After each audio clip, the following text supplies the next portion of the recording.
என்ன ரம்யா, என்ன பண்ணிகிட்ருக்க? என்ன தூக்கத்தில் வெட்டிக்கிட்டு கிடக்குற? என்னத்த? வெண்டிக்காவை. சரி சரி சரி. ஏப்பா பிள்ளை ரெடி பண்ண முடியாமல் இன்னும் வெட்டிக்கிட்டு கிடக்குற? லேட் ஆகி போச்சு.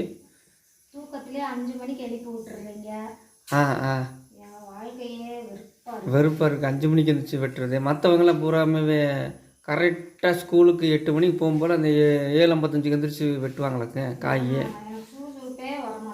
சுறுசுறுப்பு வரணும்னு ஒரு கடுங்காய் போட்டால் டப்புன்னு குடிச்சிட்டு. ஐயோ இந்த கொசுக்கொள்ள வேற தாங்க முடியலையே. பாருங்க எப்படியெல்லாம் கஷ்டப்படுறேன் நான்.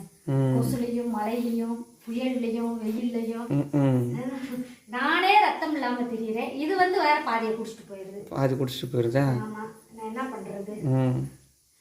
காலங்காத்தால எழுப்பி விட்டுறீங்க. உங்களுக்கு என்னப்பா ராஜ வாழ்க்கை? ஆமாப்பா, நாங்கள் எந்த வேலையும் செய்யறதில்லை. எனக்கு தூங்கணுன்னே நமக்கு எல்லாம் தூக்கம் கரெக்டாக தூங்கிடுறோம்.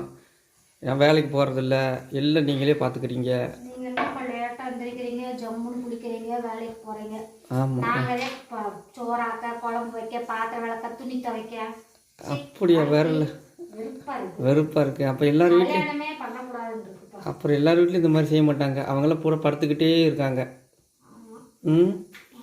அப்போ கம்மலில் கேட்டுருவோமா, நீங்களே இப்படி படுத்துகிட்டே இருக்கீங்களா, நீங்கள் வேலையே செய்யாமல் இருக்கீங்க கேட்போமா?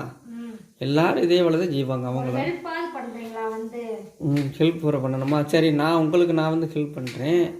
நீங்கள் நான் வேலையில் ஹெல்ப் பண்ணுவீங்களா?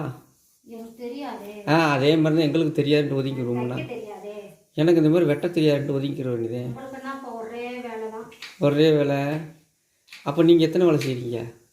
பாத்திரம் வளர்க்கணும், சோறாக்கணும், துணி துவைக்கணும், பிள்ளைகளை ஸ்கூலுக்கு அனுப்பணும், அதே சாயந்தரம் வேறு பண்ணணும், ஸ்நாக்ஸ் வேறு பண்ணணும். எத்தனை பண்ணணும் தெரியுமா? கரெக்டுப்பா. அப்போ நாங்கள் போய் நானும் துணி எடுத்து அடிக்கணும், துணி எடுத்து வெட்டணும், துணி எடுத்து தைக்கணும், துணி எடுத்து நூலை மாற்றணும், பூஜையில் நூறு கோர்க்கணும், இப்படின்னு பேசலாம்ல.